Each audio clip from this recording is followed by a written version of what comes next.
Perfecto. Muy bien, pues buenas tardes a todos. Os damos la bienvenida. Bienvenido a Víctor de la Parte, ciclista profesional del CCC y uno de los grandes de nuestro ciclismo. Te damos las gracias por estar aquí esta tarde con nosotros, Víctor. A vosotros. Bienvenido. Vale, nuestra idea esta tarde es charlar de biomecánica y hacerlo de manera directa con un profesional de UCI World Tour. Entonces, más allá de dar una charla de biomecánica propiamente dicho, lo que queremos es mantener una conversación con Víctor y que nos aporte su visión profesional de la importancia de este valor. Víctor lleva ya unos cuantos años en profesionales, ha pasado por múltiples equipos, ha pasado por múltiples manos de diferentes técnicos, diferentes visiones. Entonces, aparte de eso, además tiene la visión como profesional del deporte, como preparador físico que es, entonces es doblemente profesional del deporte y creo que tiene un valor añadido el poder charlar con él de este asunto, ¿no? Entonces, Víctor, un poquito, nos gustaría saber de entrada por qué la biomecánica es un factor indispensable, es un pilar en tu carrera deportiva. Yo he charlado varias veces contigo al respecto y le das bastante importancia, pasas a menudo por el biomecánico, entonces cuéntanos un poquito, ¿cuál es ese valor que le das tú a la visita y a la visión del biomecánico? Hombre, yo creo que un ciclista, nosotros en especial, ¿no? Pasamos tantas horas, pues casi todo el año, todos los días del año en la bici. Al final, para nosotros la bici, una buena postura es como un correcalari y unas buenas zapatillas, ¿no? El ir cómodo en una bicicleta, el que ahora de repente sale un nuevo sillín, lo pruebo, voy diferente en la bici, cada año cambiamos la bici, cambiamos el material, cambiamos las zapatillas.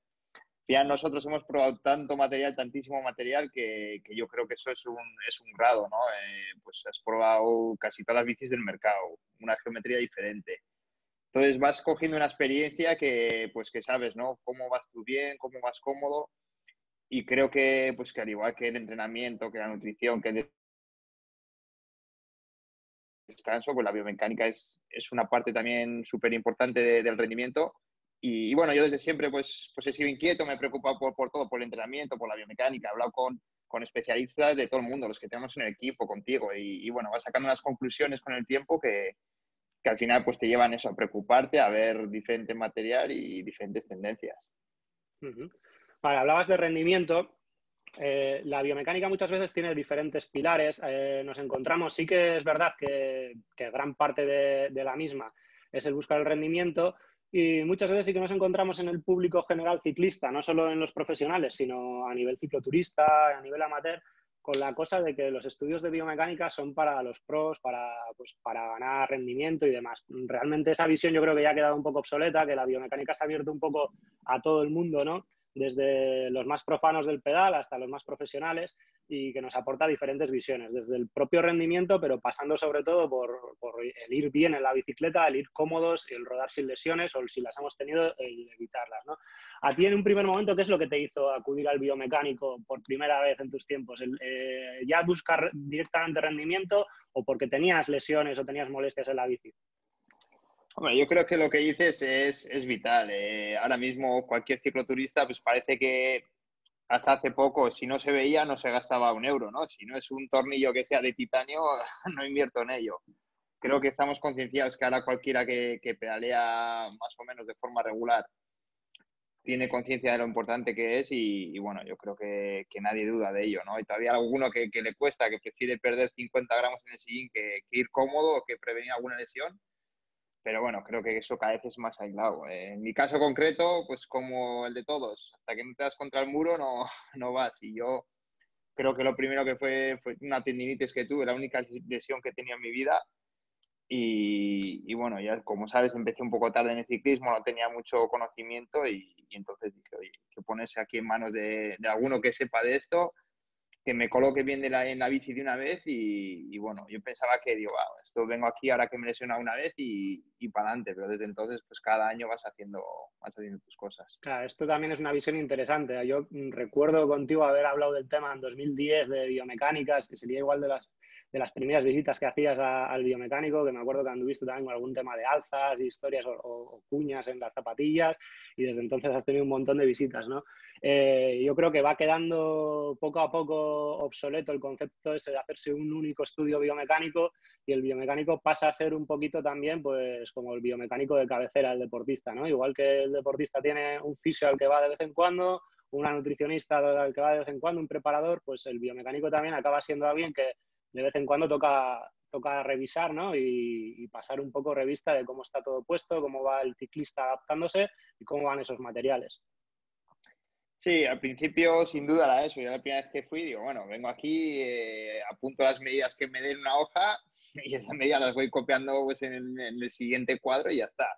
Pero al final te das cuenta, al final por su propio peso, que al año siguiente tu cuerpo ha cambiado, tu postura ha cambiado, igual has ganado musculatura, has perdido, por lo que sea, ¿no? Bueno, por la edad ya no eres tan flexible, pues hay cosas que van cambiando y te hacen un poco remodelarte. Y dices, oye, pues lo que tengo que estar claro es que si salgo 2 horas en bici, quiero ir cómodo, si salgo 6, quiero ir cómodo, y eso pues va cambiando, cambias el sillín, cambias cualquier cosa y te hace pues que sea algo que lo que tú dices, igual que vas al podólogo, que pues al final son visitas que tienes que ir haciendo casi anualmente. Muy bien, aquí has dado 3 conceptos claves que cambia por una parte, antes comentábamos que cambian los materiales, muchas veces os toca cambiar de materiales todos los años prácticamente, que cambiáis vosotros, porque al final un ciclista cambia a medida que evoluciona, no solo por ser profesional, sino cualquier ciclista, desde un ciclista que está en épocas de cadetes, de junior, de amateur, un ciclista en cicloturismo que empieza andando pocos kilómetros y va andando más, o que vas cambiando la manera de entrenar. Todo eso supone cambios corporales, por lo que ya tenemos cambios de la bici, o sea, cambios en los materiales, cambios corporales, y luego la cantidad de horas, ¿no? Existe la falsa idea de mucha gente de que la bici te gusta, pero hay que sufrir. O sea, que la bici de carretera parece que es un potro de tortura para algunos, ¿no? Yo, de hecho, a mí a veces me preguntan, ¿no? ¿Qué es lo que te motiva a ti a hacer de biomecánica? Pues a mí realmente lo que me gusta es ayudar a la gente a que disfrute de su hobby y que lo haga sin sufrir, porque no hay por qué estar sufriendo. O sea, tú puedes estar andando 6, 7 horas en bicicleta y no tener problemas, y no hay por qué tener problemas, ¿no?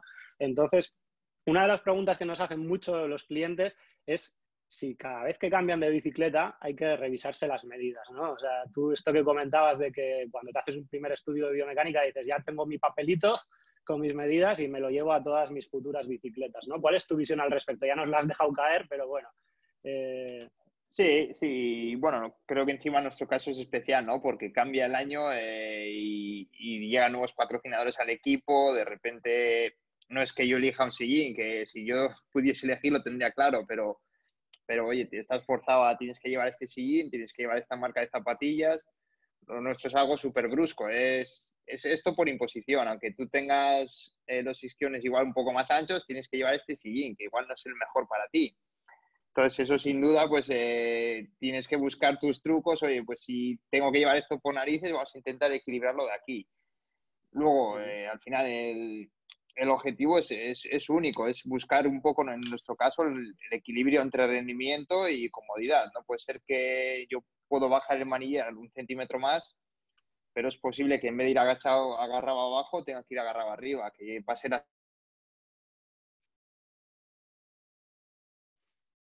llegar a casa y parece que se está levantando sacos de cemento, de, bueno, duele todo, pero es que ese es el ciclismo. No, el ciclismo no es esto, el ciclismo es ir en la bici cómodo, buscar el mejor material para ti y llegar a hacer 5 horas, que los pies no te ardan, que el culo no te duela, intentar buscar un poco ese equilibrio, que tampoco vayas en una Harley Davidson, pero buscar un poco Claro. el No, es que punto muchas medio. veces hablamos de la eficacia, hablamos del rendimiento. Propiamente hay gente que entiende esta visión más como medir propiamente los vatios que puede llegar a desarrollar el ciclista o realmente esa facilidad de ejercer potencia, pero lo primero que tiene que quedar claro es eso, que el ciclista tiene que ir cómodo. Cómodo no significa ir en el sofá de casa en cuanto a ir en una Harley. Cómodo significa ir en una posición dinámica, que el músculo funcione bien, que el cuerpo funcione bien, que los órganos funcionen bien y que vayas cómodo para poder realizar el esfuerzo que toca, poder realizarlo en la primera hora o en la sexta.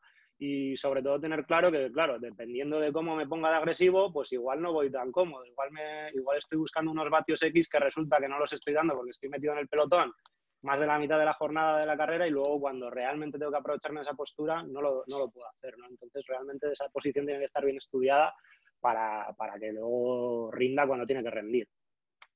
Sí, yo el único caso que veo que es así, porque tiene que ser así, es en nuestro caso la contrarreloj, que no es lo mismo que un triatleta, pero nosotros una contrarreloj, una bici contrarreloj, sabes que tienes que ir incómodo, que va a ser incómodo, pero porque lo que se busca es exclusivamente la eficiencia.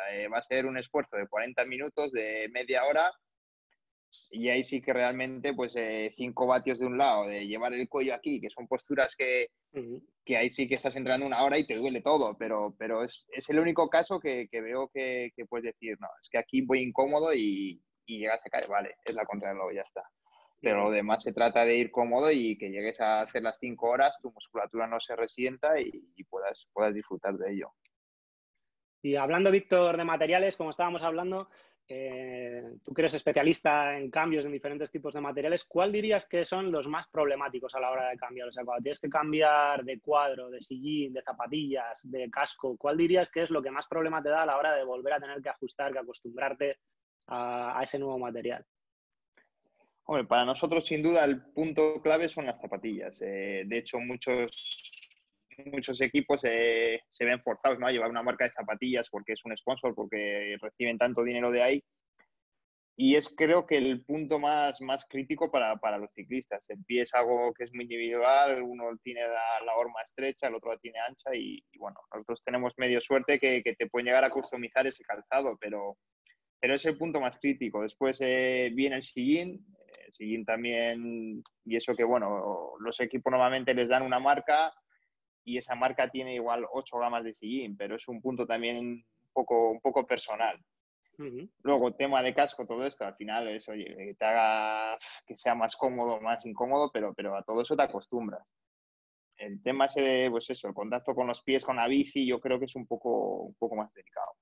Sobre todo son los puntos de apoyo. La bici al final tiene 3 puntos de apoyo clave, que son los pedales, o sea, las zapatillas, el sillín y el manillar, y el tenerlos bien adaptados yo creo que es lo que más rabia da, y sobre todo si zapatillas y sillín es lo que suele dar más problemas a la hora de elegir, ¿no? Es algo, yo con los pacientes es con lo que más conflicto tengo a la hora de escoger el material. Bueno, tienes que escogerlo porque además no es fácil, muchas veces te pruebas, pero no sabes si realmente va a ser tu material hasta que realmente lo estás usando.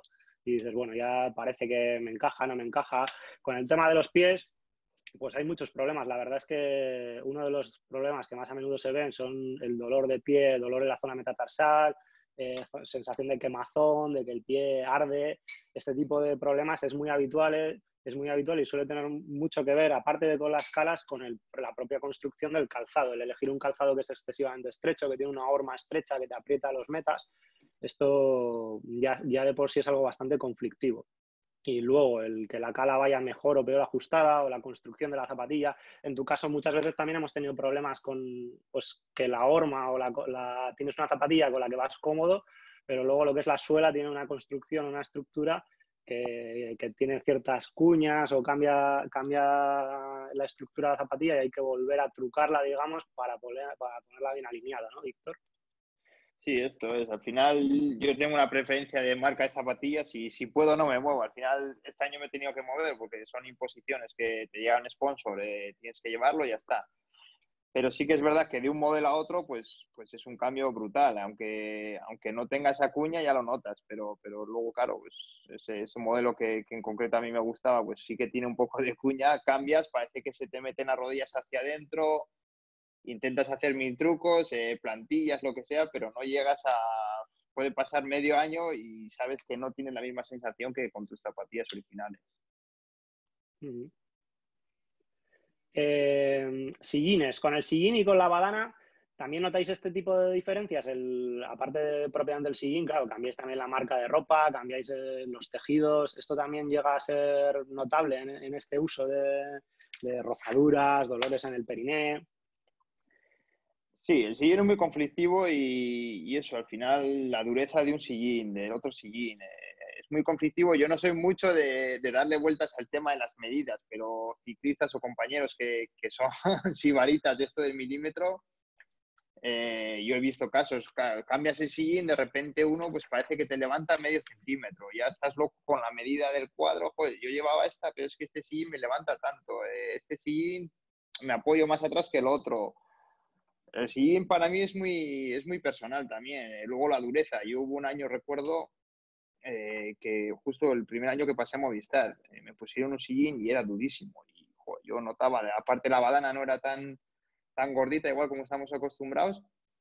Y además, no sé si recordarás que te llamé, Iván, por favor, ven aquí porque o voy yo donde ti, pero es que notaba el perineo y pensé que era la próstata, digo, guau, ya me reventaba aquí. Y claro, te empiezan a venir dolores, no sabes de qué viene, pues se te carga una parte del glúteo que no estás acostumbrado o no sabes de dónde viene, le empiezas a dar vueltas y al final es un punto delicado. Uh-huh. Importante, lo de los sillines es muy difícil. Por suerte las marcas van cambiando, está cambiando el concepto. Últimamente ya vemos también sillines test en las tiendas que permiten al cliente, aparte de hacer un estudio de lo que es la propia posición y demás del ciclista, el que lo pueda probar durante unas semanas y ver si realmente pues ese es el sillín que puede cuajar y que puede evitar esos problemas que son habituales, ¿no? Habitualmente en la zona perineal, en la zona del suelo pélvico, es bastante común pues, ver ciclistas que tienen dolor en el periné, que tienen hormigueos, que tienen incluso inflamación pues, de la próstata en el caso de los hombres, o las mujeres cistitis, que tienen que parar varias veces a orinar mientras que andan en bici, o luego se les queda irritada la zona perineal, rozaduras. O sea, realmente da bastante problema tanto el propio sillín como la badana, como luego el saber que no tiene por qué ser de esto, sino porque igual está mal puesta la medida y tú lo que lo notas es en el sillín. Igual llevas mal ajustadas las calas o mal ajustado la altura del manillar y por eso en el sillín te está presionando más. Entonces es muy importante valorar con el biomecánico si realmente lo que te tienes que volver loco es a cambiar de modelos de sillín o lo primero y lo suyo sería hacer un estudio de biomecánica que establezca que vas bien puesto y una vez que esto está realizado, pues ya el decir, mira, vamos a probar diferente modelo de sillín o voy a comprarme un mejor culot que tenga una mejor badana para ese apoyo, ¿no? Y para ese rozamiento. Sí, incluso yo creo que el grado del sillín, porque hay muchas veces dice, no, tiene que ir a 0 grados. Otros son de la teoría de tiene que ir 3 grados hacia abajo. Cada uno tiene sus gustos, pero un sillín mal colocado que sin querer lo lleves medio grado hacia arriba, pues ya te hace que la cadera vaya retrocedida, que la postura cambia, no llegas al manillar, parece que te quedas corto. Y con los kilómetros va pasando la temporada y cuando estás en marzo te das cuenta, joder, si es que llevo 3 meses y voy mal colocado y no me encuentro. Y al final, súper importante antes de empezar una temporada o de esto, eso, saber que todo está bien, que no tienes que tocar nada, que vas cómodo y se acabó. Antes hablabas de la dureza de los sillines.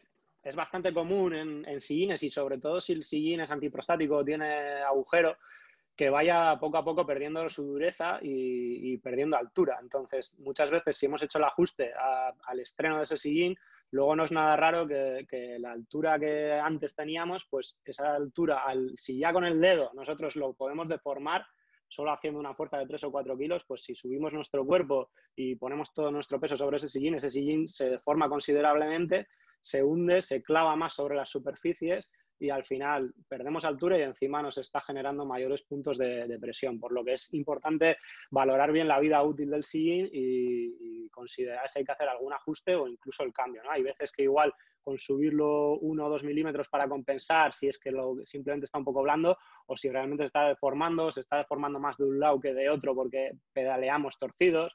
Esto es bastante importante. Sí, de hecho es un punto que nosotros como ciclistas, claro, tú piensas que nosotros tenemos mínimo 4 bicis. Tu bicicleta de entrenar de casa, hay momentos que igual cuando inicia la temporada has hecho 4.000 kilómetros, llegas a la de correr está completamente nueva. El sillín es nuevo, la otra ya, quieras que no, te ha bajado 3 milímetros.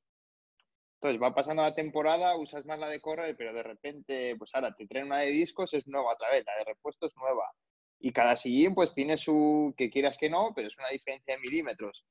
Entonces hay mucho corredor que cogen o se llevan su sillín en la maleta y lo ponen allí, o otros que lo que hacen es, venga, continuamente, igual cada mes, cambiar el sillín de casa, poner uno nuevo y que sepas que va a tener la misma rigidez que los de correr y que están todos igual. Hablando ahora eso del cambio de bicicletas y que hemos comentado antes del cambio de cuadro y del cambio de bici, si se notaba o se no, que sí que se nota, evidentemente, podemos poner las mismas medidas a una bici igual o incluso de la misma marca, pero que sea otro modelo de bici, que la bici se comporte distinto. Me acuerdo hace un par de años que comentábamos en una cena con Pello Bilbao, pues que en una etapa del Giro se había averiado, al coronar Puerta había averiado su bici escaladora y le cambiaron la bici a todo correr, en vez de cambiar, había pinchado y en vez de cambiar rueda le cambiaron bici. Y él se tiró para abajo y decía, joder, si es que no entro en curva, hasta que se dio cuenta que le habían dado la bici aero. Estaba bajando con la aero, que iba exactamente igual de medida, pero se comporta distinto. Entonces, muchas veces puede pasar que traslademos nuestras medidas que están bien a una bici nueva o una bici distinta y que realmente no vayamos exactamente igual y corresponda hacerle una adaptación a esa bicicleta, porque puede ser que la geometría o el comportamiento que tenga ese material haga que el ciclista vaya distinto, ¿no, Víctor? Sí, normalmente las bicis aero ya son de por sí, son un poco más rígidas, vas bajando un puerto, se completa, vamos, lo que dice, por lo que decía Pello, es que te echa de la curva, ves que no entras como la otra. Carrera muchas veces, y ahora con los discos más, pasa eso, que pinchazo te cambian la bici. Y es algo que evito 100%. Si puedo, no, pierdo medio minuto más, pero cámbiame la rueda porque, aunque sea igual que esté clavada, pues lo que decíamos, si no es el sillín, es medio milímetro de una maneta, pero ya vas diferente. Es el freno que va un poco más tenso. Es algo que tú notas, que nosotros al final somos tan meticulosos que tú sabes cuándo esa bici va bien y cuándo no. Y hay mucha gente, pues eso, que oye esa etapa llana. Y me acuerdo Mikel Landa, yo creo que fue el año pasado, hace 2, en el Giro cambiaba. Si es una etapa llana, metía la bici aero. Si es de montaña, la otra. No sé, es poco personal. Yo intento evitar esos cambios porque quieras que no, al final muscularmente te resientes. Uh-huh. Muy bien, estamos hablando de materiales, pero luego viene la otra parte, ¿no? Por una parte tenemos los materiales, la parte externa, que pues bueno, son la bici, las zapatillas, las calas, el sillín, etcétera.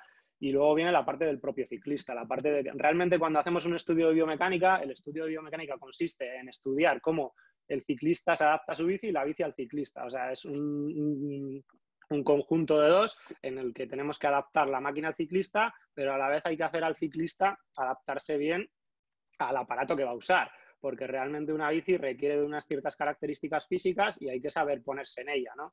Hay que saber cómo sentarse, hay que saber cómo ponerse, hay que saber cómo pedalear para hacerlo adecuadamente. ¿Va? Hay gente que se piensa que es montarse en la bici y no, que voy al biomecánico que me la adapta a mí. Ya, adáptame a ti, pero estás andando en bici, no estás haciendo otra cosa, no estás sentado en el sofá de casa, ¿no? Vas a ir a andar en bici, entonces vamos a hacer deporte, ¿no? Vamos a hacer deporte aunque vayas a ir a 20 por hora, pero tienes que ir a una posición de dinamismo, de fluidez, y eso tiene unos ciertos requisitos, ¿no? Entonces, hay que tener una cierta flexibilidad que me haga que me pueda adaptar bien a mi bicicleta, sobre todo si es una bici de carretera y más allá, si es una bici de contrarreloj, pues me va a pedir más flexibilidad. Luego, por una parte, tengo que tener una fuerza y una resistencia muscular para que realmente sea competente durante todo el gesto deportivo. Si yo me voy a hacer 3, 4, 5 horas en bicicleta, tendré que tener una resistencia muscular para aguantar el gesto, porque si no, por muy bien que vaya a nivel de postura, por mucho análisis biomecánico que me haya hecho, pues esos músculos y esas articulaciones se van a fatigar y van a acabar estando resentidas. Entonces, realmente ahí la culpa no va a ser tanto de la medida, sino de la condición física.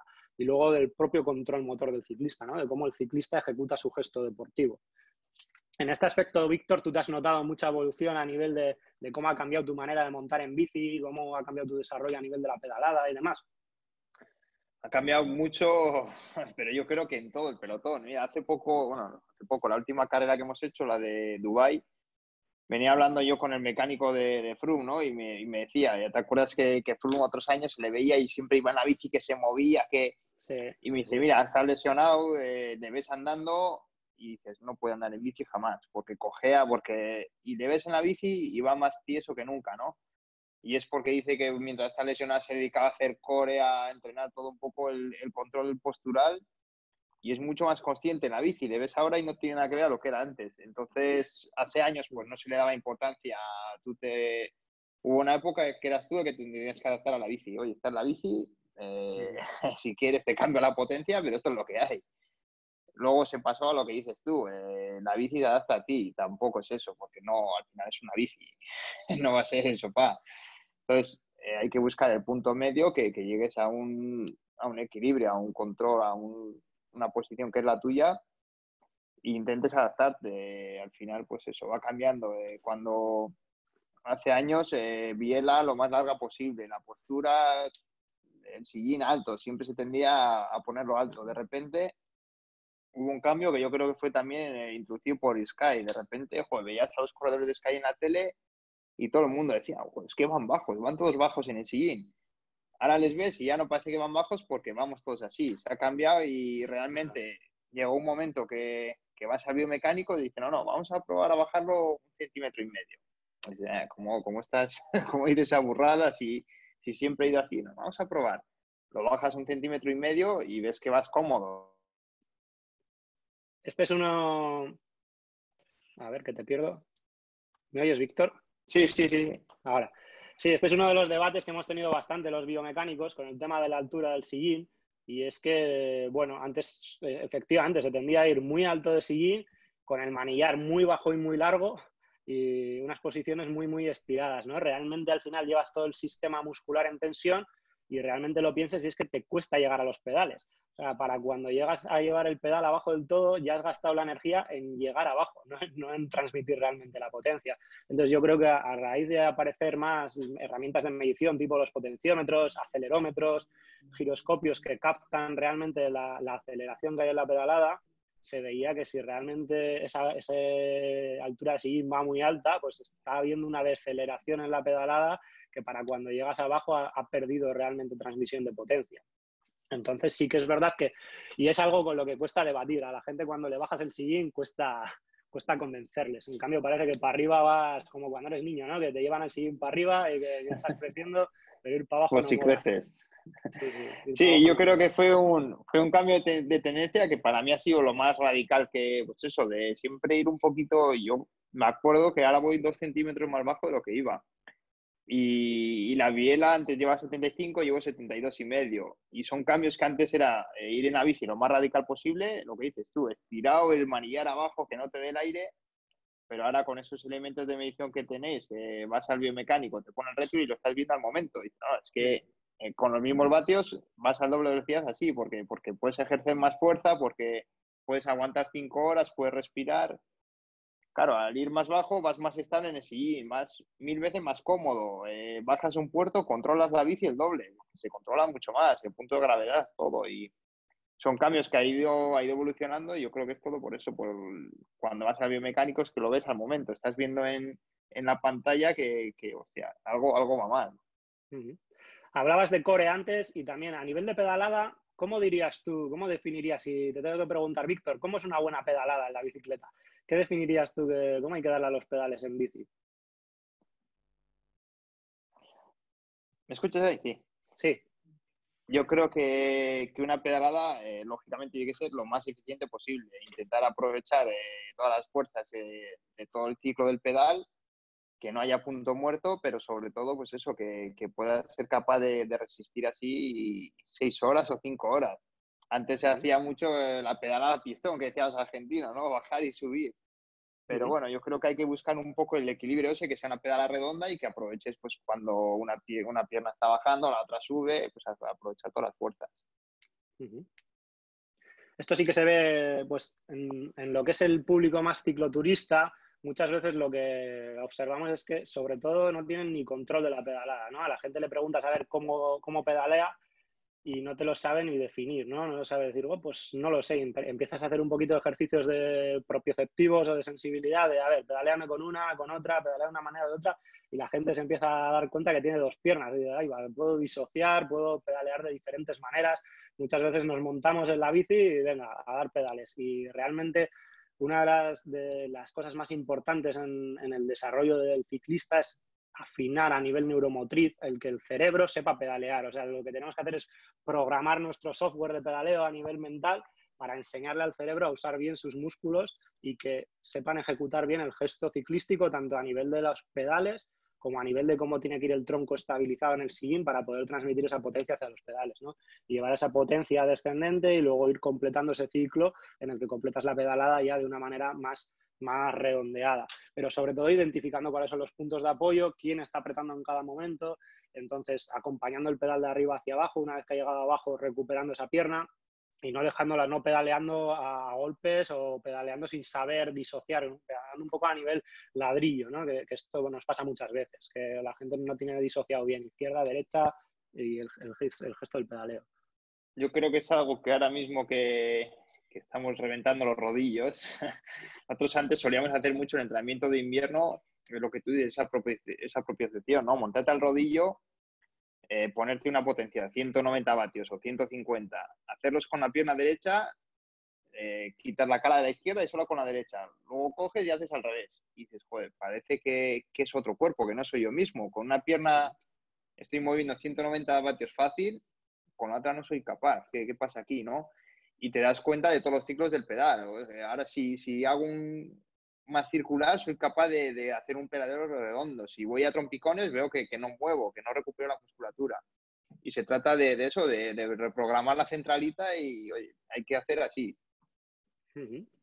Otro punto importante, el core. El core, que es de la región abdominolumbar, la faja abdominal con las lumbares, es, digamos, que uno de los puntos clave en el ciclismo y en prácticamente todos los deportes. O sea, los fisios, los preparadores físicos, no nos cansamos de mencionarlo, y realmente cobra especial importancia en la bicicleta, porque muchas veces vamos de oblaos de entrada, aparte vamos muchas horas y acabamos estando como muy encorvados en la bici. Entonces, la importancia de tener, por una parte, un core trabajado fuera de la bicicleta para que tenga una buena base de resistencia, y luego tener un buen concepto de cómo me tengo que sentar en la bicicleta, que no me tengo que poner hacia atrás encorvado, sino que tengo que ir con el core un poco activo para realmente transmitir una potencia buena hacia los pedales, porque si yo me quedo clavado, si mi core va inactivado, pues realmente pisar los pedales, para cuando quiero llevar la potencia que estoy generando, estoy perdiendo mucha potencia por el camino, estoy haciendo gestos de cizalla a la lumbar que me están perdiendo eficacia y eficiencia, ¿no? Entonces, el core es un punto clave que me ayuda tanto a llegar bien al manillar, porque al manillar hay que llegar de espalda y no de brazos, no hay que parecer que vas en plan Superman, sino que hay que ir bien incorporado a la bicicleta, y luego a poder transmitir hacia abajo, ¿no? Tú el core me imagino que también lo entrenarás en casa, que harás ejercicios, más ahora que estamos confinados.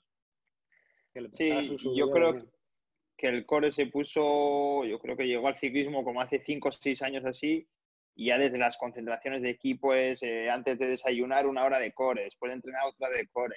Y llegas a casa y lo sigues haciendo porque ves que una vez que consigues ese punto de control, vas en la bici y vas estable, ¿no? Antes pasaba, sobre todo gente con poca musculatura, los veías en la bici, la rodilla derecha para adentro, la cadera torcida, lo que dices tú, la chepa. Es un punto clave de ir bien en la bici. Yo sobre todo creo que es muy llamativo si comparamos ciclistas, pues como hablábamos antes de Froome, o en su momento a Igor Antón, que también pedaleaba mucho con las rodillas para afuera y demás. Son ciclistas que tiran de portento y de exceso de motor, pero que no le daban la debida importancia a eso. Froome hemos visto una transformación. Lo podíamos ver también en Alberto Contador, en las cronos, que realmente iba todo el rato dando botecitos en el seguir. Seguramente tendría estudiado que prefería ir más tumbado a nivel de aerodinámica, que le sacaba más vatios así, y ir perdiendo esa potencia, pero realmente eficaz a nivel posicional no es, ¿no? Comparado con una postura como la que puedes llevar tú, o como la que puede llevar un Bradley Wiggins más clavado, más estático, más estabilizada, ¿no? Al final esto transmite estabilidad y evita fatiga, y te da que luego tienes energía cuando realmente te hace falta. Sí, al final un tío que, lo que dices tú, que va a botecitos, está trabajando todo el cuerpo menos lo que tiene que trabajar, porque no consigue controlar, no consigue tener una estabilidad. Y luego, pues eso, un core bien trabajado te hace que vayas un tío que va bien sentado en una bici, que va, le ves y digo, hostia, un señor, parece que va ahí sentado, que no se mueve, que no hace esfuerzo, ves que realmente usa los músculos que tiene que usar, guarda esas reservas energéticas. Sí, el tío se le ve que va bien. Y creo que ahora, si ves un pelotón de hace 10 años a uno de ahora, no tiene nada que ver. Hablábamos de core porque es lo que más de moda está, pero realmente es un poco acondicionamiento físico general, ¿no? Yo creo que en el ciclismo hemos pecado de eso. Muchas veces se ha tirado solo, pues se hablaba de gimnasio, sí, en la época de invierno se hace gimnasio para ganar fuerza y para restablecer, pero yo creo que un mantenimiento del físico en general hay que hacer durante toda la temporada, bien pautado con el preparador, si hay un preparador de por medio, pero que trabaje un poco todo el físico, porque realmente la bici me va a pulir mucho todo el sistema musculoesquelético, pero yo tengo que estar un poco bien estructurado físicamente. Entonces tengo que trabajar bien mi tren muscular inferior, bien mi zona abdominolumbar, mis brazos, mi espalda, para luego cuando monto en bici realmente tener un tren muscular con buena fuerza, buena resistencia y con un buen control, que lo sepa dominar, porque si realmente no sé dominar un poco mis brazos o me falta estabilidad, pues realmente voy a tirar de gestos adaptativos y al final la pedalada se va a ver alterada totalmente, ¿no? Entonces yo creo que ahora sois más atletas, antes erais más ciclistas solo y ahora sois más deportistas en general. Eso te iba a decir, que yo creo que ahora yo hay veces que veo cuerpos de ciclistas y es que son atletas, es que les ves que sobre todo clasicómanos y gente de esta que que igual todavía el peso tiene menos importancia y son realmente atletas, están musculados, vamos, que te pueden reventar el manillar.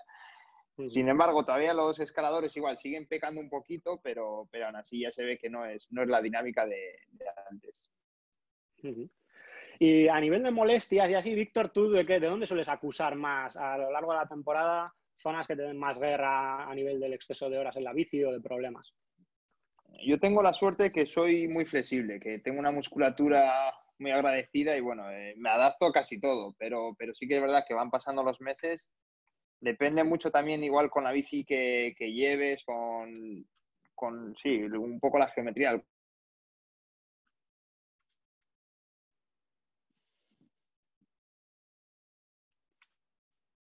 A ver, te pierdo, no sé si me oyes tú. Yo sí. Ahora me has vuelto. Pues yo tengo mucho problema con el psoas. El psoas al final son los músculos estos delanteros que se te quedan, pues ahí siempre en flexión, se te quedan acortados. E intento estirar, pero yo siempre que en cuanto voy a una carrera, lo primero que hago es el osteópata, oye, dale ahí una vuelta a esto, y en cuanto te estiras, te montas al día siguiente en la bici y ya ves que vas derecho. Pero sí que es un músculo que tiene tanta fuerza, se acorta y hace que vayas torciendo poco a poco y van pasando los días y cada vez va más torcido y al final te influye en todo. Esa figura del osteópata y de los fisios en los equipos y en el propio domicilio, ¿no? Que va de la mano un poco del cuidado físico. Al final, cuando intentamos cuidarnos físicamente, pues necesitamos, por una parte, a nivel de cuidado autónomo, hacer estiramientos, hacer ejercicios de fortalecimiento y luego de vez en cuando pues toca pasar chequeo, pasar revisión, ajustar un poquito todo para que el cuerpo esté otra vez más armonizado de toda la caña que le damos, bien sea en la bici o en el resto del día, porque al final somos ciclistas X horas y luego tenemos otras cosas que hacer. Al final ese cuerpo se va desajustando y hay que ajustarlo poco a poco, ¿no? Entonces, el tener a alguien cerca de confianza que te ayude y demás, me imagino que eso será una figura importante en vuestro día a día. En los equipos siempre ha habido fisios, pero el osteópata era como una figura igual un poco menos vista, ¿no? Ahora un osteópata es indispensable en un equipo. A cada vuelta va uno o dos osteópatas y te aseguro que es el que más trabajo tiene, porque cada corredor llegas de casa, llegas de un viaje, llegas de donde sea y con el paso de las etapas igual. Necesitas un chequeo, uno que te ponga ahí un poco derecho y yo creo que es de lo más demandado dentro de la plantilla. Sí, yo me acuerdo que yo cuando entré en Euskaltel todavía había muy poco, ¿no? La figura de osteopata sí que estaba la figura muy de masajista, pero luego el resto del cuerpo quedaba un poco desapercibido, ¿no? Y en pocos años la cosa ha ido cambiando mogollón, ha evolucionado en todo, ¿no? Ha evolucionado en osteopatía, en biomecánica, en nutrición. Yo creo que los últimos 10 años en el ciclismo ha sido un boom a nivel de evolución tecnológica y de valoración del ciclista de la leche. Entonces, en esto sí que ha habido mucho cambio y es curioso también cuando llegáis de casa cómo se llega de tocaos, porque claro, no sabes cómo te viene cada uno, de si ha estado en el osteópata en casa o no, si ha pasado por el fisio, qué es lo que ha hecho, qué no lo ha hecho, el avión, que el avión es un componente importante. A mí me llamaba mucho la atención cómo llegabais con las piernas a las carreras. Normalmente casi el peor día que tenía el ciclista las piernas era el día de antes de la carrera, por el avión. Es curioso cómo influye en el sistema circulatorio y cómo deja los músculos todo contracturados y agarrotados, ¿no? Y luego ya una vez que entras en carrera, todo se va dinamizando y coges un poco tono. No sé si a ti te pasa eso también. Yo tengo el músculo muy blandito. Enseguida, pues claro, lo primero, si vas a correr una carrera de varias etapas, ya descansas 2 días antes, que tú normalmente cuando estás en casa entrenando descansas un día. Ya le metes 2 días de descanso que ya pierdes un poco el tono muscular. Te metes un viaje, por lo que dices tú, coche, avión, llegas, normalmente paliza de viaje, ¿no? Y llegas sin tono muscular, cansado. La primera etapa, los 20 primeros kilómetros, apretas y ves que no va. Incluso el masajista, si tienes confianza, él te dice, uy, este músculo está blando, no tiene fuerza. Segundo día, ya vas cogiendo ahí. El tercero, este ya está para matar. O sea, que sí que es verdad y aunque yo me preocupo, cuando estoy en casa, pues voy al osteópata, voy al fisio, pero son cosas que en tu vida diaria no estás acostumbrado, que tú eres entrenar, descansar. De repente te metes una paliza de viaje de 12 horas, más eso, los 2 días de descanso, la tensión, y sí que te influye. Y cuando estás en una gran vuelta, ¿de qué sufres más? ¿De cuello, de espalda o de piernas? ¿Normalmente tiras más de espalda o son las patas las que te llaman la atención ante esa fatiga? Yo tengo la mala suerte que me llaman las patas. Sí, de cuello y esta, no sé que haya una contrarreloj así larga, no suelo, bueno, sí que etapas llanas de aire, ya sabes, tú como osteópata, como fisio, ya sabes cómo llegamos, que esos días que hay mucha tensión, llegas agarrotado, llegas con un bloque. Días de lluvia también, se acusa mucho. Pero bueno, normalmente son las patas lo que primero salta el chivato y te dicen que estamos aquí. Sí, eso es curioso, ¿no? Como cada corredor tiene un poco lo suyo. Yo, pues eso, las primeras semanas, sobre todo en vueltas como el Tour de Francia, yo la experiencia era que los corredores llevaban tocaditos de espalda y de cuello, pero por la tensión que llevas de la velocidad, del viento, de la propia tensión de conseguir hueco en el pelotón, de no quedarte cerrado, que eso implica normalmente más tensión a nivel de espalda y luego ya propiamente el esfuerzo te tira más de patas. Tira más Sí, la verdad es que la primera semana de cualquier grande vuelta, yo creo que lo que más se acusa sí que es verdad que es la espalda, el cuello, pero porque vas todo el día agarrado a los frenos, vas esperando a que una montonera a la derecha, otra a la izquierda, eso es una guerra. Y llegas y sí que estás como estresado, como un bloque.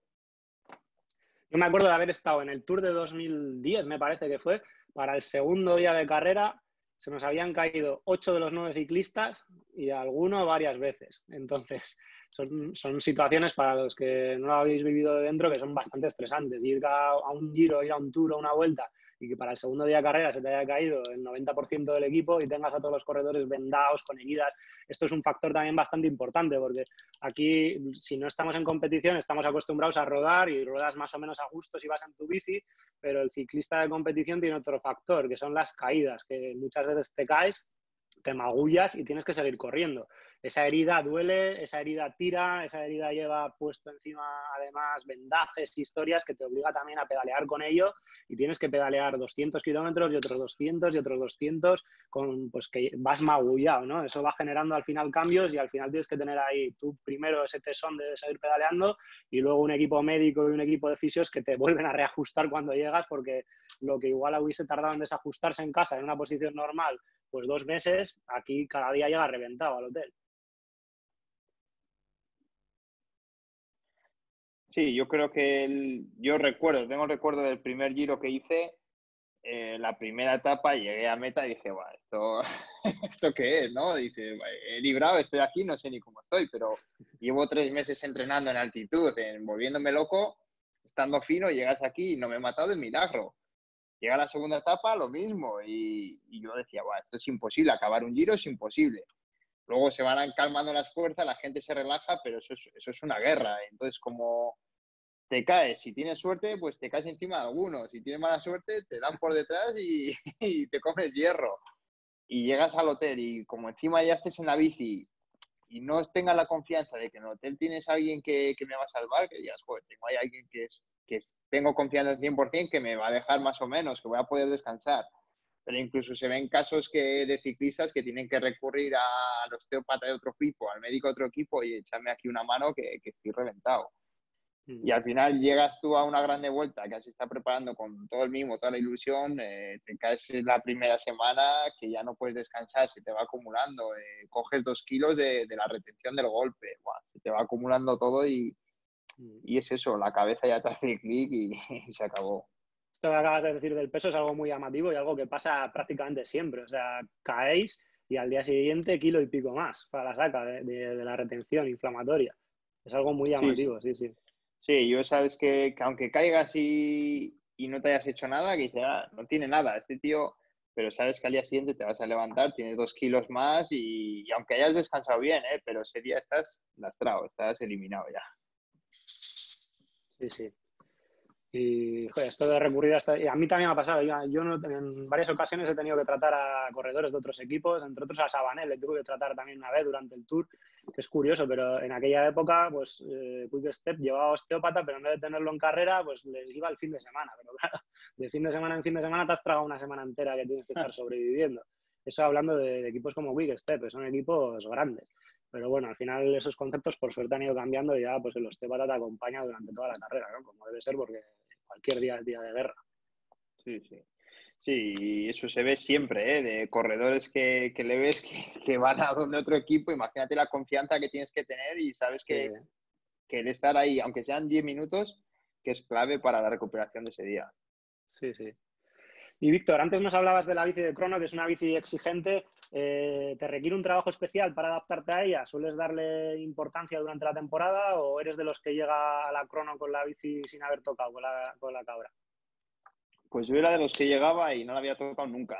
El año pasado le di más importancia, este año la verdad es que tengo un poco olvidada porque tampoco hay cronos llamativas que vayan a decidir nada, pero una bici de crono, si vas y no has montado en ella, es como si te pones a jugar a fútbol, porque la musculatura que implica es totalmente diferente a la de la bici normal. Entonces, tú intentas hacer, si con la bici normal puedes mover 400 vatios, te pones una cabra y te da una impotencia porque eres incapaz. Es como si se pone mi vecino a andar con esa bici. Y es porque no tienes esa musculatura hecha, no está trabajado y es una impotencia de ir en una crono. Incluso ves que el pulso ni te sube, que puedes ir a 160 pulsaciones y vas a tope porque no eres capaz de hacer fuerza. Y hay muchas veces que, sobre todo al principio, a mí me pasó este año, toqué la bici de crono en la Vuelta a España, fue la última vez que la toqué. Llegamos a la concentración de equipo y venga, contrarreloj por equipo. Aquí me van a sacar la biela. Y te pones allá, yo le avisé al preparador, digo, oye, yo no he tocado la bici esta para nada. Intentas seguir y ves que el pulso lo llevas a 150 pulsaciones, que no eres capaz de pedalear, no tienes esa fuerza. Y es algo que si no la trabajas, de hecho, la gente que está ganando cronos ya no es por la posición aerodinámica, que hace mucho, pero el salir 2 o 3 veces por semana con intensidad es, vamos, es como si no haces el deporte. Claro, sí, sí.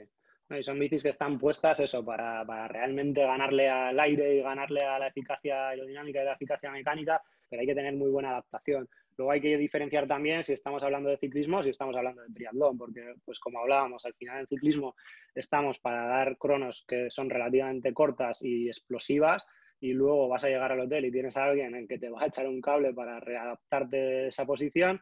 Y el triatleta, en cambio, viene de nadar o de correr, tiene que hacer tiradas bastante largas y tiene que bajarse a correr otra vez.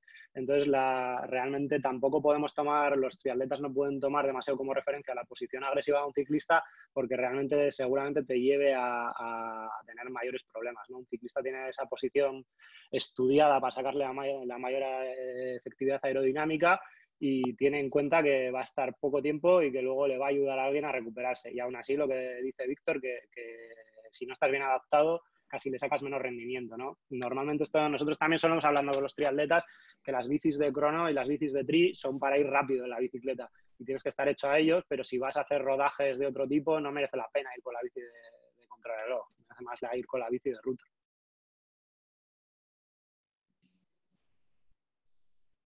A ti, Víctor, te pasará aquí por Álava que te cruzarás con mucho triatleta, ¿no? Que va rodando en la bici, pero que realmente va a 25 por hora y agarrado arriba y después no toca ir en esta bicicleta. Sí, yo creo que al final, incluso los triatletas, ¿no? Tienes que tener muy claro el concepto de lo que es una bici de estas. Y hay alguno que le pasa, se queda mirando tu bici y, joder, yo quiero ese manillar o yo quiero ir así de... Olvídate que no vas a hacer 180 kilómetros, porque yo voy a hacer 30 a 55 por hora y soy capaz de ello, pero no vas a hacer 180 porque no puedes comer en la bici, porque no puedes respirar, es totalmente diferente, vamos. Y estos días en el rodillo, Víctor, ¿qué tal? Por comentar un poco la situación especial de ahora, ¿cómo ves tú el rodillo a la hora de entrenar? Que te suponga un hándicap o que te suponga ciertas molestias o ciertos dolores especiales o cosas a tener en cuenta en el rodillo, que me imagino que estarás metiendo unas cuantas horas encima de él. A tener en cuenta, pues, un poco la similitud de la bici de crono, ¿no? Cuando te montas el rodillo los primeros 4 o 5 días, eres incapaz de mover los mismos vatios que en la carretera. Y es porque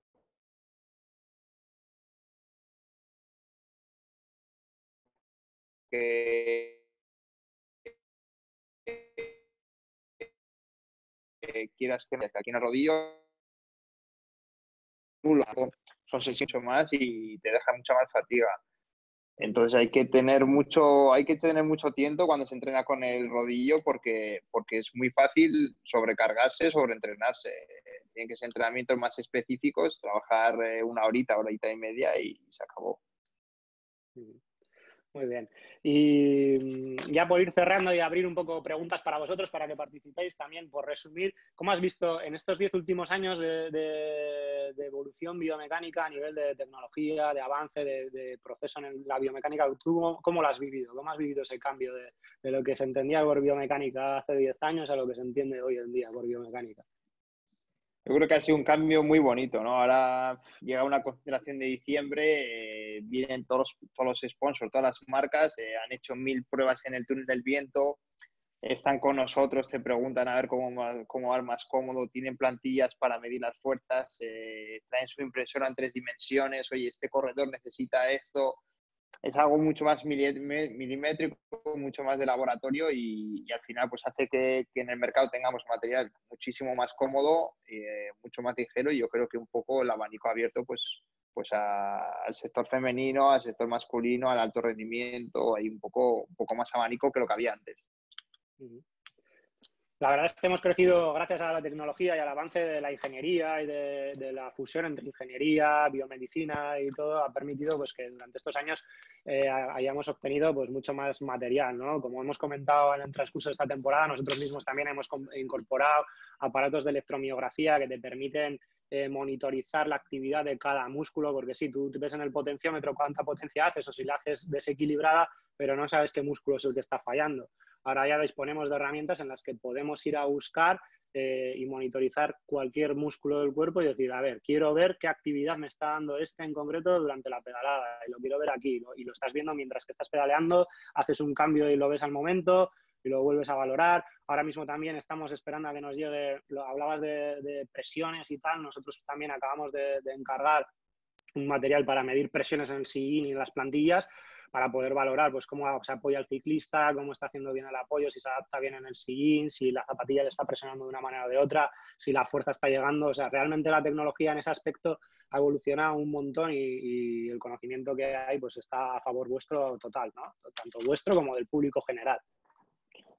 Sí, ha evolucionado muchísimo y es más, ahora hay una competencia de marcas que una marca que no pasa 1000 horas en el túnel del viento, 1000 horas con nosotros, es imposible que salga a flote. Entonces, pues nuestro material se traslada al mercado en general y creo que bueno, luego lo que tú dices, estar en una bici, saber qué músculos están trabajando ahora, bajo 1 milímetro el sillín, lo vuelves a medir y bueno, es que es algo que hace 5 años era impensable. Impensable.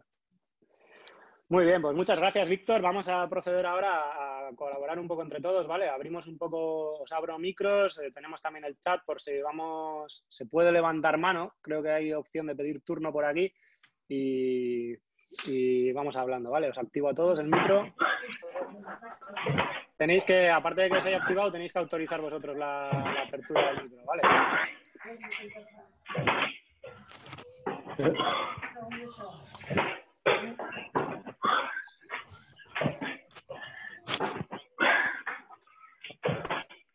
Bueno, preguntas para Víctor o para mí.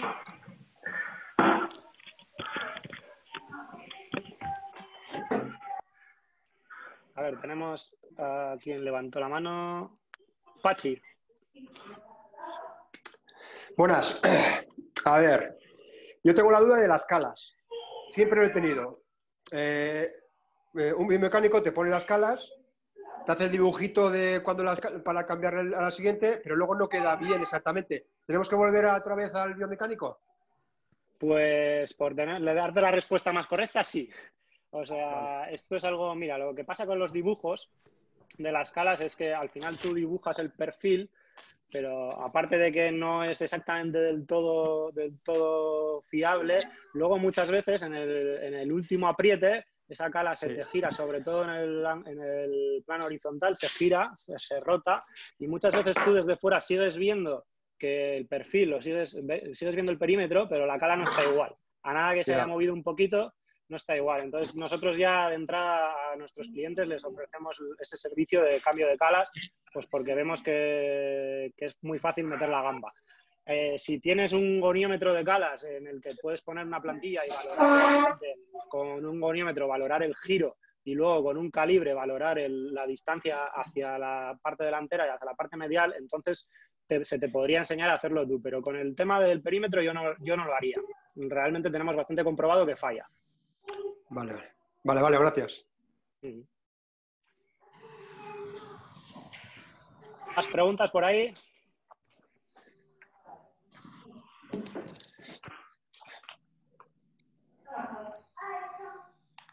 Lo hemos debido dejar claro, Víctor. Sí, están dormidos. Se han quedado dormidos. Yo tengo una cosilla. Y ¿cuánto valoras el aspecto psicológico del masaje después de un día jodido? Porque yo soy de los que opina que sí, el masaje te pone en tu sitio, te quita tensiones y todo eso, pero, joder, creo que yo por lo menos en la camilla soy de la gente que lo disfruta y bueno, creo que es algo que bueno, no sé si a los pros os llegáis pensando en el masaje o llegáis pensando en, cómo me tira este gemelo, vas a ver cuando me ponga en la camilla, voy a ver las estrellas.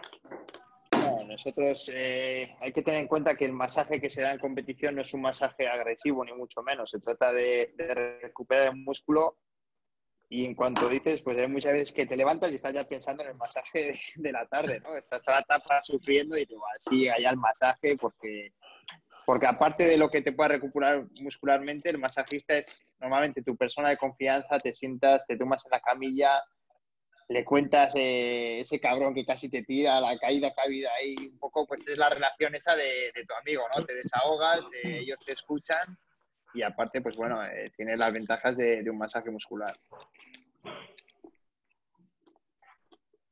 Yo creo que desde mi vista como fisio es uno de los ritos sagrados, ¿no? de la rutina diaria en carrera. O sea, a mí rara vez te lo puedo decir igual en 2 ocasiones me ha pasado que me haya dicho un ciclista en carrera que no quiere masaje o que quiere que le dé suavecito porque está jodido. O sea, realmente, como dice Víctor, es uno de los momentos especiales del día a día y es como el momento sagrado en el que te tumbas ahí, relajas, descansas tanto física como mentalmente y desconectas un poquito de todo.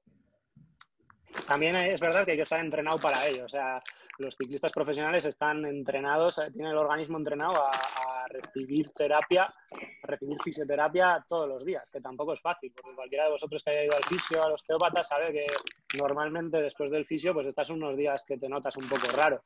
Y si no es molesto, te notas un poco descolocado. Claro, un ciclista profesional esto no se lo puede permitir. O sea, estás corriendo una vuelta grande y cada día tienes que salir a correr en las mejores condiciones. Para eso también hay que estar entrenado, a que tengas el organismo preparado, a que te manipulen hoy y mañana estés bien.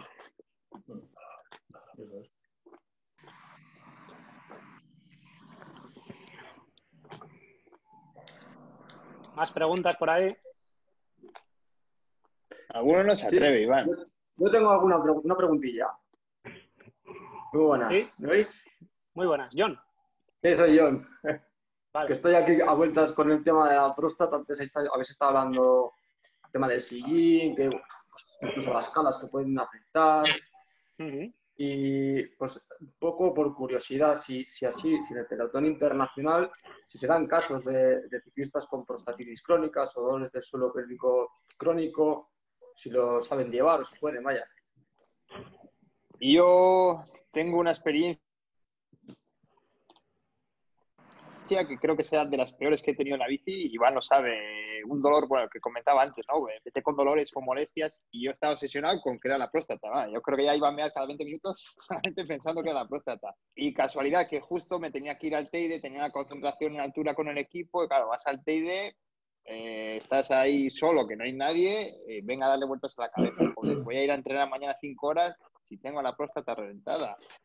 Y hasta que no me hice 5 ecografías, me metieron el guante de látex 7 veces y ya me di cuenta que vale, será muscular y realmente era el suelo pélvico que tenía molestia ahí. hay corredores, yo sí que he escuchado, problemas de próstata, pero normalmente no se suelen dar. No se suelen dar. Yo creo que es importante, mira, Víctor, lo acabas de decir, el diagnóstico diferencial. O sea, muchas veces tendemos a bautizar algo y pues porque nos suena y nos cae un poco. Pues la prostatitis es uno de los típicos. El psoas es otro de los que es habituales. Me tira el psoas o tengo la próstata. Realmente el suelo pélvico tiene muchas estructuras musculares, nerviosas, vasculares, glandulares. Entonces, es muy importante identificar cuál de ellas es para saber si realmente es una prostatitis o no. Normalmente las prostatitis, si hay prostatitis realmente en ciclismo, son prostatitis inflamatorias que acaban derivando en prostatitis infecciosa, porque al final, si genera una inflamación en el tejido de la próstata, esa inflamación cambia la acidez y cambia los componentes químicos del tejido y eso acaba derivando en una infección también de la próstata que se puede perpetuar. Pero la gran mayoría de veces ese dolor perineal no es prostático. O sea, duele, pero es, pues como decía Víctor, un dolor o bien muscular, o bien es la uretra, o bien es el nervio pudendo, que muchas veces también está dando guerra. Entonces, nuestras recomendaciones en este aspecto son dos. Primero, visita al biomecánico para revisar tanto la posición global como los materiales que se están usando. Y dos, visita al fisioterapeuta especialista en suelo pélvico. Porque una vez que hemos hecho el diagnóstico diferencial con el médico del suelo pélvico, que podrá ser el urólogo, que nos revise con una ecografía o con otro tipo de pruebas, luego hay que pasar a tratar eso, porque tanto si está afectada la próstata como si está afectado el suelo pélvico, pues hay que hacerle trabajo, sea de fisioterapia o sea de otro tipo, para recuperar. Lo veo yo incluso más que en ciclismo, lo he visto en profesores de spinning, si te sirve de indicación. Yo más que en ciclistas, en mi experiencia con ciclistas profesionales y con triatletas, he vivido dolores pélvicos, pero he visto más problemáticas en gente de spinning. Y yo creo que y mira que pasan muchas menos horas, pero es un poco por todavía falta de higiene postural y de control realmente riguroso del tema. Yo lo que sí que es verdad que cuando aparecen son jodidas, que cuesta recuperarlas. Sí, doy fe. Yo lo que sí que recomiendo y que desde entonces me quedé un poco... Lo primero, no buscar en internet, porque si buscas ya te vuelves loco, pero sí que es verdad que desde entonces le doy súper importancia al culote, a las badanas, y aunque sea la misma marca, nosotros siempre usamos la misma marca. Sí. El mismo culote. Pero aunque sea la misma marca, cambiar el culote, no usar siempre el mismo, porque si un culote, una badana, tiene una deficiencia, está en un sitio más desgastado, al final eso hace que vayas cogiendo una postura mala, que vayas teniendo dolor, y es súper importante cambiar, cada poco cambiar el culote y, si es posible, a diario. De acuerdo, muchas gracias. Nosotros, por ejemplo, John, no sé si has escuchado antes el tema de las tecnologías y tal. Bueno, realmente los dolores pélvicos, sin entrar en prostatitis, como te decía, porque a veces los bautizos están mal hechos, pero realmente los problemas en la zona perineal será una de las cosas que más preocupa a los ciclistas, por diferentes motivos. Nosotros, por ejemplo, ahora acabamos de invertir en un sensor de presiones de sillín precisamente para esto, para poder realmente medir y cuantificar ese tipo de presiones, saber qué está sucediendo, qué sucede cuando cambias el sillín, qué sucede si cambias de modelos, qué sucede si pruebas, poder testar realmente, pues testar diferentes sillines, testar diferentes posiciones, testar diferentes culotes para ver qué pasa con ese suelo pélvico y si realmente está habiendo un beneficio o no hay. Gracias a la tecnología ahora podemos hacerlo. Muy bien. Una cosilla. Perfecto. Dime, Santi. Buenas, ¿qué tal? Supongo que Víctor también nos podrá confirmar, ¿no? Y yo, por ejemplo, con el atletismo lo vi mucho.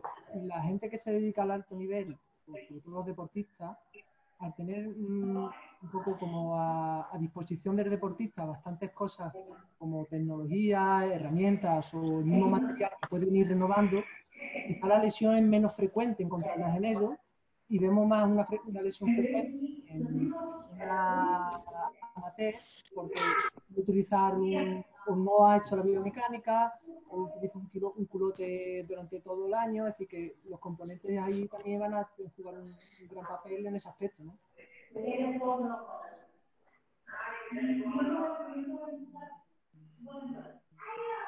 Víctor. Sí. Me toca a mí. Sí, yo creo que hay cosas que Es que no escuchaba ruido. Que hay cosas que hay que invertir y eso sin duda. Material, un culote bueno, sí, lo que habíamos dicho antes. Son cosas que es inevitable. El deporte se usa y hay que tener en cuenta que es mejor gastarse igual en un culote bueno, que sepas que te va a dar un confort, una seguridad y no estar usando 3 culotes malos. Claro. Sí, yo creo que aquí la clave y lo que dices, Ente, el envejecimiento del material, ¿no? Igual, pues claro, te compras unas zapatillas buenas, pero las usas 3 años. Claro, esas zapatillas eran buenas cuando las compraste hace 3 años, pero ya tiene un envejecimiento del material que hay que medir también. Entonces, realmente hay que saber lo que estás usando y saber cuál es su vejez y su durabilidad, ¿no? Entonces, si realmente no vas a usar o no quieres usar unas zapatillas de 300 euros, porque igual no toca. Es que igual lo que toca es que uses unas más baratas, pero que puedas cambiar más a menudo, que sigan siendo buenas, evidentemente, Esto, mira. que lo puedas conservar, ¿no? Yo a la gente, por ejemplo, con el material les suelo decir, tanto en la bici como corriendo, ¿no? O sea, si vas con una camiseta que te irrita los pezones corriendo y tienes que ir con los brazos abiertos porque te duelen los pezones, pues realmente estás generando un problema en los hombros, en el cuello, y resulta que es por culpa de que estás corriendo una camiseta inadecuada, que no hay ningún problema intrínseco. Entonces, el material realmente es bastante importante. Y no se trata de comprarlo más caro, sino comprar algo con lo que se vaya bien y que realmente esté en buen estado siempre. Que no, realmente los culotes, a ver, por suerte, en el ciclismo sí que cada vez estamos en un entorno más pijillo en este aspecto, pero todavía te encuentras con mucha gente que tira de culotes viejos, de ropa vieja, y sobre todo ahora que estamos en confinamiento, pues para el rodillo te ponen ropa vieja y realmente precisamente habría que usar ropa en condiciones, culotes en condiciones para amortiguar, porque son posiciones más estáticas y demás.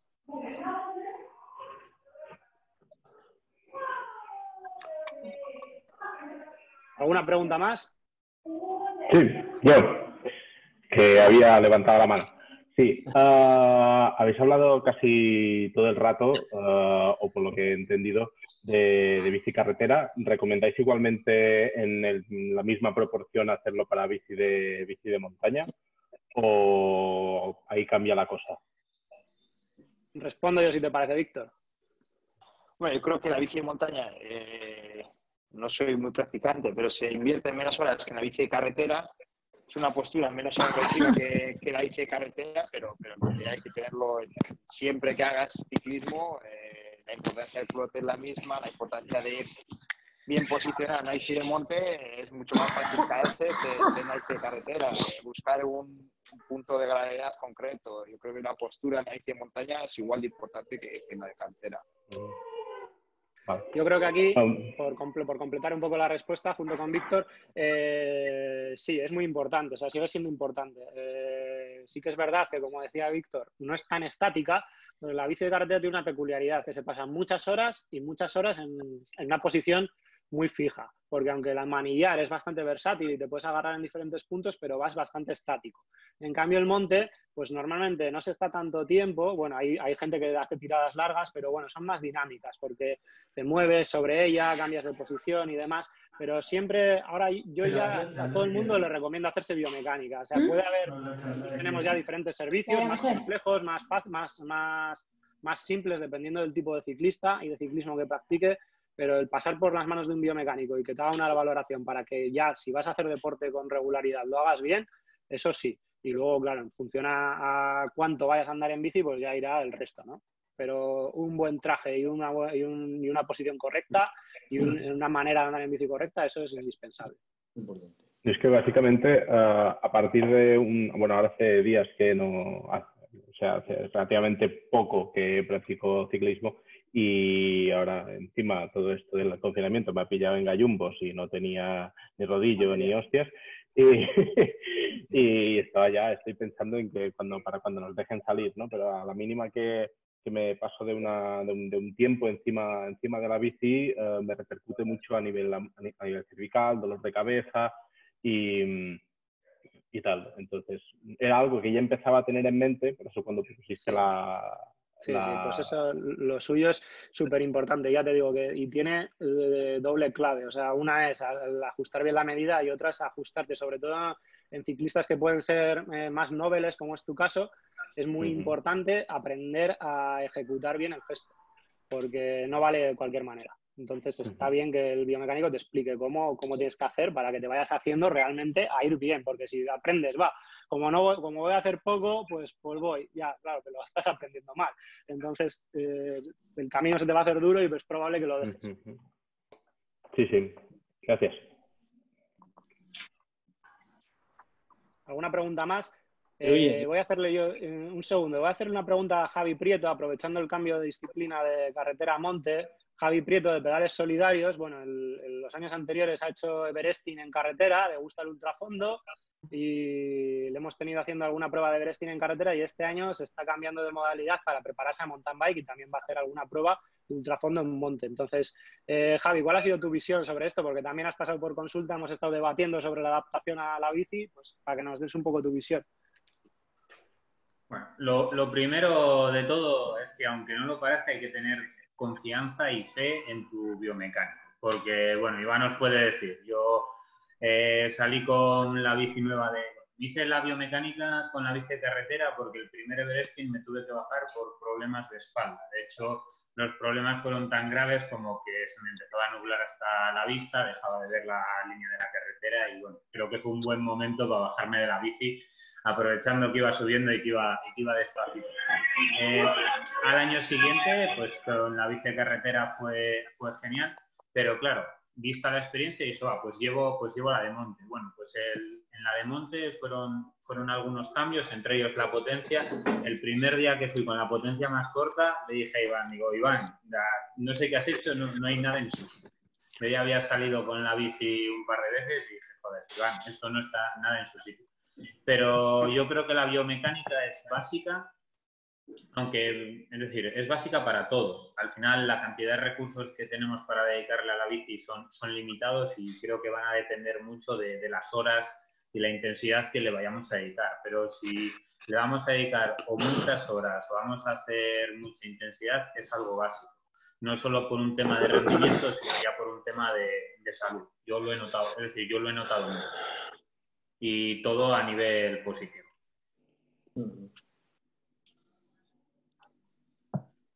Juanma. Opa, ¿se me oye? Sí, querías preguntar algo, ¿no? Sí, bueno, primero agradeceros la charla, muy interesante, es un placer escucharos. A vosotros por participar. Bueno, a los dos, tanto para Iván como para Víctor. Ya sabéis que esto de la biomecánica ha ido avanzando durante estos tiempos muchísimo, ¿no? Y cada maestrillo, como hemos hablado alguna vez, Iván, tiene su librillo. Por hacer una pregunta concreta, tú de todo lo que has estudiado sobre biomecánica, ¿cuál dirías que es la clave que te ha aportado más? Y lo mismo un poco para Víctor, ¿no? De todos los biomecánicos que has tenido en tu carrera, de todas las experiencias que has tenido, igual que has comentado antes, bueno, pues una bicicleta efectivamente me encuentro más a gusto que con otra y eso se siente inmediatamente. ¿Qué dirías qué biomecánico o qué técnica o qué aplicación te ha aportado más para tu ir mejor? Mira, para mí como biomecánico, luego lo dejamos a Víctor que diga su visión, pero para mí como biomecánico, de todos mis años que llevo de experiencia, lo más importante es el control motor. O sea, cómo el ciclista sabe dominar su cuerpo sobre la bicicleta. Creo que es la mayor clave de todas. Sin eso no hay nada que hacer. Ya te puedes volver loco a tener el retool, a tener un medidor de potencia, a hacer análisis de vídeo, a tener el sensor de no sé qué, y a probar materiales. Pero realmente lo más importante es que el ciclista sepa dominar su cuerpo y sepa pedalear, sepa hacer el gesto deportivo en condiciones. Eso es la clave. Y sobre eso, yo a la gente se lo suelo poner un poco el ejemplo de como conducir, ¿no? O sea, cuando tú aprendes a conducir con el coche de tu padre, sí, te enseñan cómo se lleva el volante de la palanca y los pedales, pero ojito que como te cambien el coche de Aita y te pongan el otro, te pegas el golpe a la mínima, ¿no? Y luego ya vas desarrollando un gesto neuromotriz en el que conduces de memoria, algunos mejor que otros, y si lo pules, pues va mejor. Pues la bici es lo mismo, ¿no? O sea, hay gente que anda en bici, pero anda en bici sobre esa bici como puede, y en cuanto le cambian de bicicleta, se le ha desmontado todo el asunto, ¿no? Entonces, tú realmente tienes que tener una estructura neuromotriz bien desarrollada y bien educada para que te puedas adaptar a los diferentes requisitos que va a requerir tanto el ciclismo de carretera, de monte o lo que sea. Y luego ya afinar con las diferentes tecnologías. Y conciencia de tu cuerpo, ¿no? Lo que habéis dicho antes. La conciencia corporal, sí. Yo Víctor. estoy con Iván. Yo te puedo decir que cuando empecé iba a ser biomecánico. Yo tengo el recuerdo de ir al biomecánico en mi primer equipo profesional y casi coger con el lapicero así, te medía, guau, hay que subir 1 milímetro y ha ido evolucionando mucho. Después me acuerdo que intentaba hacerlo yo en casa, ¿no? Decía, "Vale, si este me hace esto, yo tengo las medidas".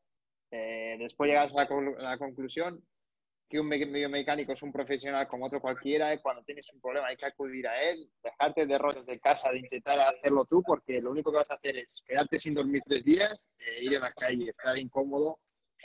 Y al final, como dice Iván, me acuerdo hace 2 años que estuve en un velódromo con una bici de crono, ¿no? Precisamente, y estábamos en el velódromo dando vueltas, y el biomecánico te cambia posiciones, tal, pero eres tú el que tienes que ser consciente, ¿no? De cómo estás pedaleando.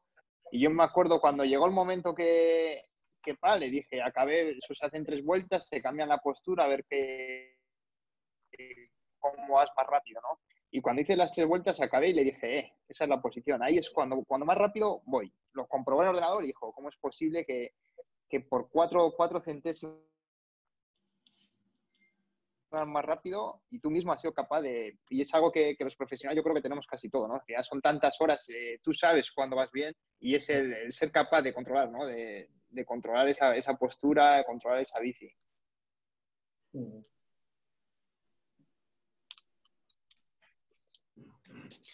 Muy bien. ¿Alguno más para ir terminando? Javi. Yo tengo una última y es tanto para uno como para, bueno, tanto para Víctor como para ti, Iván. Viendo un poco esta explosión que ha habido últimamente con gente como Van der Poel, Evenepoel, es decir, gente que combina disciplinas, monte, ciclocross, carretera, y lo que habéis estado comentando durante toda la jornada, que por cierto, desde felicitaros, que no os he felicitado antes.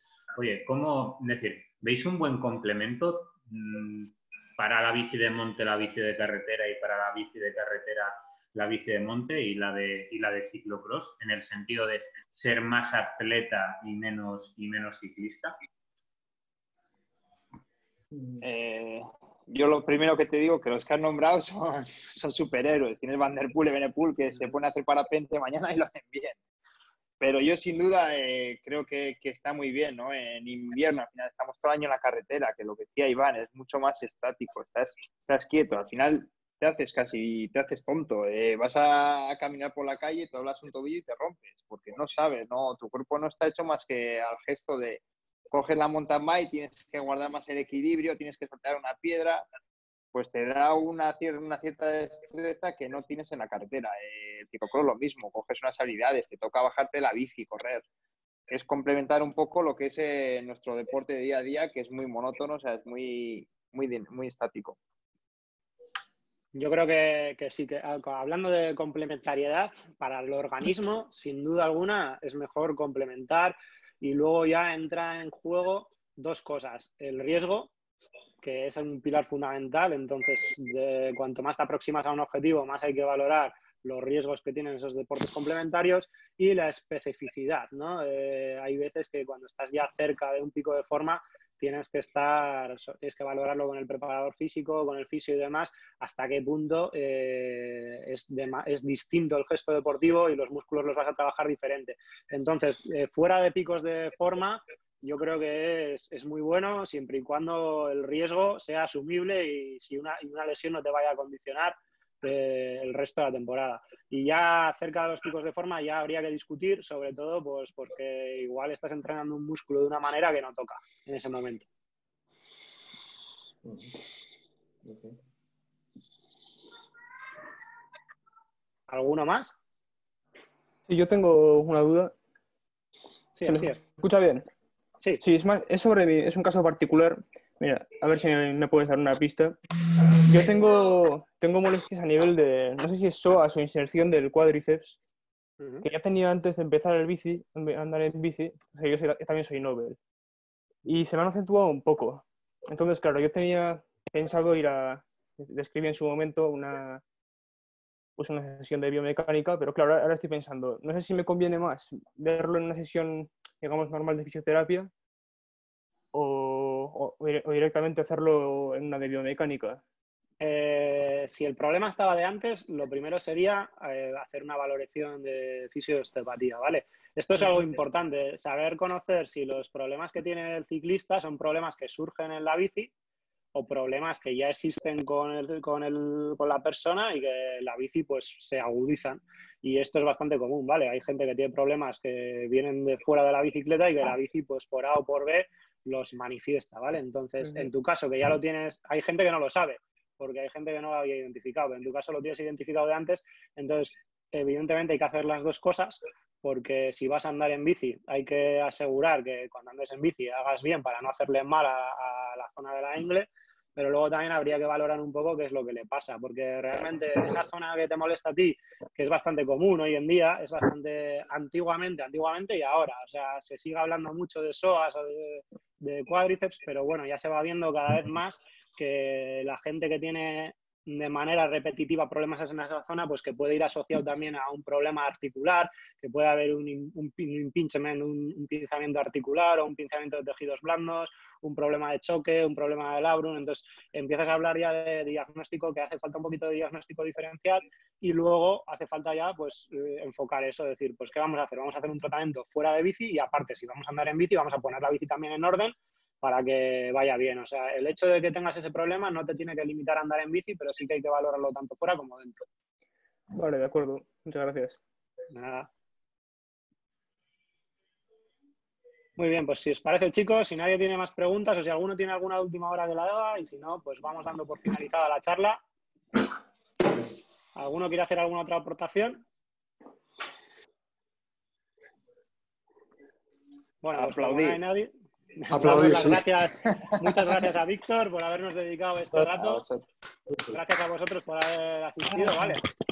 Un placer haber estado aquí y nada, estaremos en futuras charlas, iremos publicando diferentes temas, así que esperamos contar con vosotros. Un saludo y... Muchas gracias. Muchas gracias. Muchas gracias. Chicos, adiós. Gracias, Agur. Venga, Agur, gracias. Adiós.